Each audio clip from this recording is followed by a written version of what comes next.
আমাদের একটাই দাবি এই সরকারের কাছে, এই জনগণের কাছে, এই সাংবাদিক ভাইদের কাছে একটাই দাবি, আমাদের অটো রিক্সা শুধু সিঁড়ির ভিতরে দিনের বেলা উঠতে পারবে না রাত 10টার পরে।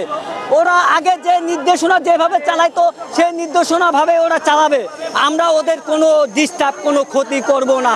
আমাদের সমস্যা অটো গাড়ি কেন উপরে উঠবে? সে নিচে ছিল, নিচেই থাক। আমাদের উপরে উঠে আমাদেরকে কষ্ট দিয়ে সেই টাকা নিয়ে চলে যায়। আমরা বউ বাচ্চা নিয়ে চলতে পারি না। আমাদের সমস্যা, আমাদের বউ বাচ্চা, আমাদের ঘর ভাড়া সব বাইতে গেছে এই গ্যাঞ্জামের থেকে। আমরা কিছু আমাদের দাবি হলো, আগে যেভাবে অটো রিক্সা নিচে চলছে এখন ওটা নিচে চলো। আগে সারা জীবন তো আমরা দেখছি অটো রিক্সা উপরে সিঁড়ি শহরের মধ্যে মেন পয়েন্টের মধ্যে অটো রিক্সা ওঠে নাই, আসে নাই, চলছে নিচে চলছে।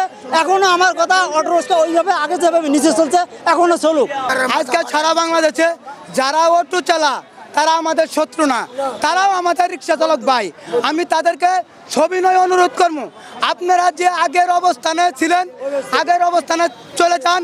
বাংলা রিক্সারা রাস্তা অবরোধ করে মিছিল মিছিল আর করবে না, কারণ দেশে বন্যা কবলিত, এখন মানুষ দুর্ভিক্ষের ভিতরে আছে। আপনারা সারা বাংলাদেশের রিক্সা চালক, অটো চালক সব ভাইদেরকে একটা কথা বলবো, এই শহরে আপনারা শান্তি শৃঙ্খলাবদ্ধভাবে যেভাবে ছাত্র জনতার সাথে কাঁধে কাঁধ মিলে যেভাবে আন্দোলন করেছিলেন, এই দেশটা সুশৃঙ্খল শান্তিভাবে আপনারা সবাই একত্রিত হয়ে সুন্দর পরিবেশে চলেন। তোমাকে বইতে পাইলে তোমার মালিক সমিতি আমাকে লাগে বসে না, তাদের ইচ্ছা মতন তারা ইচ্ছাভাবে চলে, তারা সরকারের দোষ দিয়ে চলে।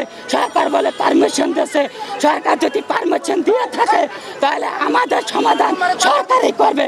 আমাদের আর দাবি মিডিয়ার কাছে এইটাই যে সরকারের কাছে জানি আমাদের কথাগুলো সব তুলে ধরে, আমাদের আর কিছু বলার নেই।